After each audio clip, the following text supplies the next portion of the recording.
2월 13일 화요일 하나님께서 주시는 말씀은 마가복음 14장 22절부터 31절까지입니다. 봉독하겠습니다. 그들이 먹을 때에 예수께서 떡을 가지사 축복하시고 떼어 제자들에게 주시며 이르시되 받으라 이것은 내 몸이니라 하시고 또 잔을 가지사 감사기도 하시고 그들에게 주시니 다 이를 마시매 이르시되 이것은 많은 사람을 위하여 흘리는 나의 피 곧 언약의 피니라. 진실로 너희에게 이르노니 내가 포도나무에서 난 것을 하나님 나라에서 새 것으로 마시는 날까지 다시 마시지 아니하리라 하시니라. 이에 그들이 찬미하고 감람산으로 가니라. 예수께서 제자들에게 이르시되 너희가 다 나를 버리리라. 이는 기록된 바 내가 목자를 치리니 양들이 흩어지리라 하였음이니라. 그러나 내가 살한 후에 너희보다 먼저 갈릴리로 가리라. 베드로가 여짜오되 다 버릴지라도 나는 그리하지 않겠나이다. 예수께서 이르시되 내가 진실로 내게 이르노니 오늘 이 밤 닭이 2번 울기 전에 네가 3번 나를 부인하리라. 베드로가 힘있게 말하되 내가 주와 함께 죽을지언정 주를 부인하지 않겠나이다 하고 모든 제자도 이와 같이 말하니라. 오늘 말씀에서 예수님은 제자들과 함께 마지막 식사를 하고 계십니다. 그러다가 22절에 보니 예수님은 한 떡을 가지사 축복하시고 그것을 떼어 제자들에게 나누어 주십니다. 받으라. 이것은 내 몸이니라. 또 예수님은 포도주가 담긴 잔을 가지사 감사 기도를 올려드린 후에 그것을 제자들에게 주어 마시게 하십니다. 이것은 많은 사람을 위하여 흘리는 나의 피, 곧 언약의 피니라. 이때 당시의 제자들은 이것이 무엇을 의미하는지 잘 이해하지 못했지만 우리는 이것이 우리 주님께서 제정하신 성만찬이라는 것을 알 수 있습니다. 예수님이 떼어주신 떡은 무엇을 의미하는 것입니까? 이것은 우리를 위해 찢겨나간 예수님의 몸을 상징합니다. 또 예수님이 나눠주신 잔은 무엇을 의미하는 것입니까? 이것은 우리를 위해 흘려주신 예수님의 피를 상징합니다. 같은 사건을 기록하고 있는 누가복음 22장에 보면 우리 예수님은 제자들에게 떡과 잔을 나누어 주시며 너희가 이를 행하여 나를 기념하라고 말씀하십니다. 즉 예수님은 그분이 직접 성만찬을 제정해 주심으로 제자들이 이를 행하며 그분을 기념하길 원하셨던 것입니다. 그러면서 25절에 보면 우리 예수님은 제자들에게 내가 포도나무에서 난 것을 하나님 나라에서 새 것으로 마시는 날까지 다시 마시지 아니하니라 라고 말씀하십니다. 이것은 우리 예수님이 유월절을 성취하셨다는 의미를 담고 있습니다. 유대인들은 유월절 만찬 자리에서 포도주를 마시는 그러한 관습이 있었는데 우리 예수님이 그 유월절을 성취하심으로 말미암아 다시는 이 땅에서 유월절을 지킬 필요가 없어지게 된 것입니다. 우리 예수님은 짐승의 피가 아닌 예수님 그분 자신의 피를 통하여 유월절을 성취하셨기 때문에 더 이상 우리가 유월절을 지킬 필요가 없어진 것입니다. 아무튼 그렇게 제자들과 성만찬을 가지신 예수님은 그들과 함께 감람산으로 올라가십니다. 그리고 예수님은 제자들에게 너희가 다 나를 버리리라 라고 말씀하십니다. 그러자 베드로가 대답합니다. 다 버릴지라도 나는 그리하지 않겠나이다. 베드로는 자신이 얼마나 나약한 존재인지를 모른 채 그저 나는 버리지 않겠다고 대답하였던 것입니다. 그러나 예수님이 말씀하십니다. 내가 진실로 내게 이르노니 오늘 이 밤 닭이 2번 울기 전에 내가 3번 나를 부인하리라.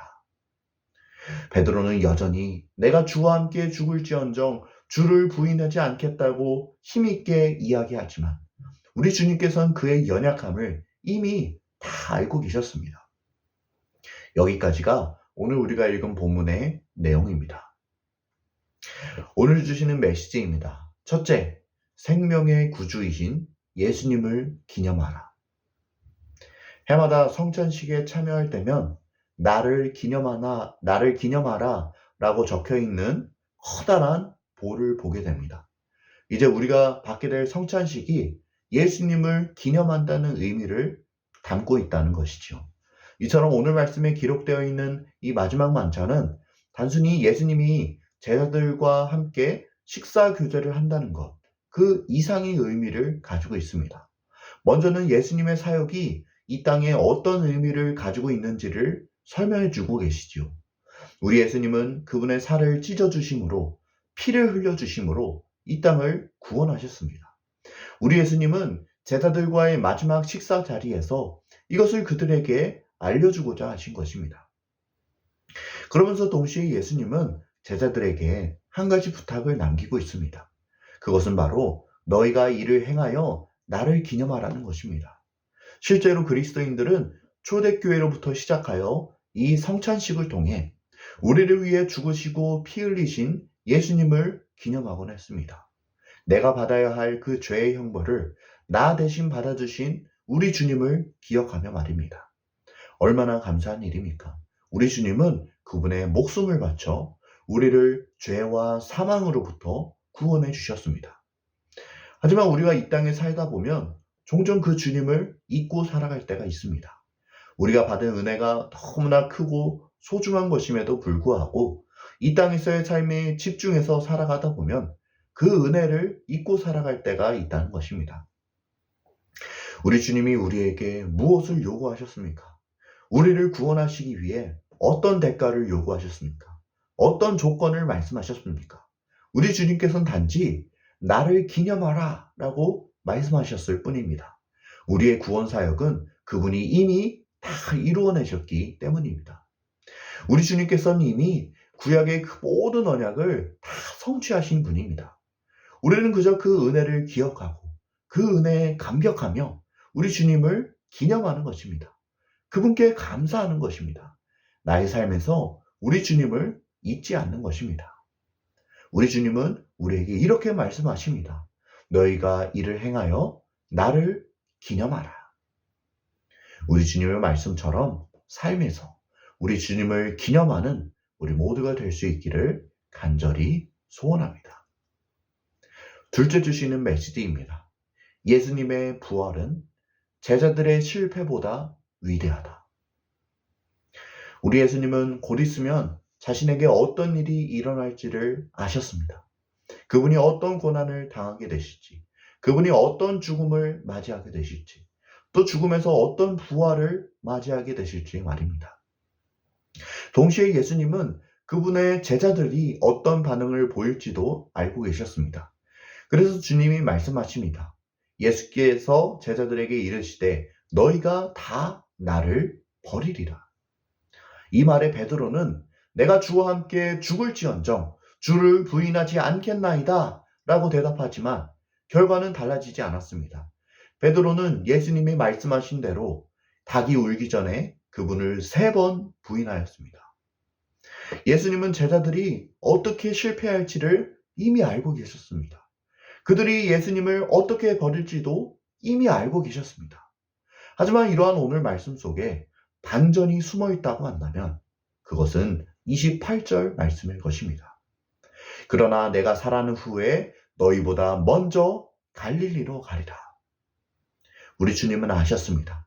베드로가 그분을 3번 부인할 것을 말입니다. 하지만 예수님은 말씀하십니다. 내가 살아난 후에 너희보다 먼저 갈릴리로 가리라고 말입니다. 얼마나 못난 제자들입니까? 우리 예수님이 그렇게 공을 들이고 3년 반 동안 먹고 자고를 함께 했던 그 제자들 말입니다.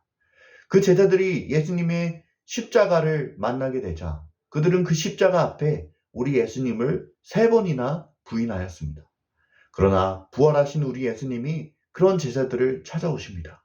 죽음을 이기시고 부활하셔서 그들보다 먼저 갈릴리로 가십니다.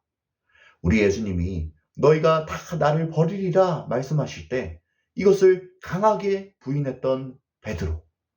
그가 바라보았던 것은 베드로 그 자신의 의였습니다. 그는 그 자신의 의를 신뢰했습니다. 하지만 그 결과가 어떻게 되었습니까? 그는 예수님을 3번이나 부인하며 실패의 자리로 추락하고 말았습니다. 내가 내 자신의 의를 바라볼 때, 내가 내 자신의 의의를 신뢰할 때 나는 무너지고 맙니다. 나는 실패하고 맙니다. 그러나 그런 베드로를 부활하신 주님이 찾아오십니다. 깊은 절망에 빠져있던 그를 우리 주님께서 찾아오십니다. 그리고 주님이 말씀하십니다. 요한의 아들 시몬아, 네가 나를 사랑하느냐? 제자들의 실패보다, 제자들의 낙심보다, 제자들의 절망보다 우리 주님의 사랑이 훨씬 더 강하다는 것을 믿으시길 바랍니다. 부활하신 주님은 죽음을 이기시고 우리를 찾아오셨습니다. 우리가 마주하고 있는 그 어떤 어려움과 시련보다도 부활하신 주님께서 훨씬 강하십니다. 부활하신 주님께서 훨씬 위대하십니다. 그러니 우리가 바라보아야 할 것은 나의 의, 나의 자랑이 아닌 살아계시고 부활하셔서 나보다 먼저 갈릴리로 가겠다고 말씀하신 우리 주님입니다. 그분의 사랑입니다. 그분의 부활입니다. 그래서 바라기는 우리 모두가 우리의 실패보다 훨씬 더 크고 위대하신 우리 주님을 바라볼 수 있기를 간절히 소원합니다. 나를 찾아오신 우리 주님을 바라보며 다시 한번 일어나는 것입니다. 함께 기도하겠습니다. 사랑의 주님, 오늘 말씀을 통하여 귀한 음성 들려주시니 감사합니다. 하나님, 우리가 우리 삶을 통하여 주님을 기념하기 원합니다. 나의 삶에 지어 나의 삶만을 바라보다 나를 구원하신 주님을 잊고 살아가는 것이 아니라 나에게 이 놀라운 구원의 은혜를 허락하여 주신 그 주님을 내 인생의 최우선으로 생각하는 삶을 살게 하여 주옵소서. 또 주님, 우리가 얼마나 나약한 존재인지를 바라봅니다. 하지만 우리의 실패보다, 우리의 연약함보다 우리 주님의 부활의 능력이 훨씬 더 강함을 믿습니다. 우리의 주님의 사랑이 훨씬 더 강함을 믿습니다. 그 주님의 사랑으로 우리를 붙드사 오늘 하루도 우리가 그 주님과 함께 동행하며 살아갈 수 있게 은혜를 더하여 주옵소서. 모든 것에 감사드리오며 예수님의 이름으로 기도드립니다. 아멘.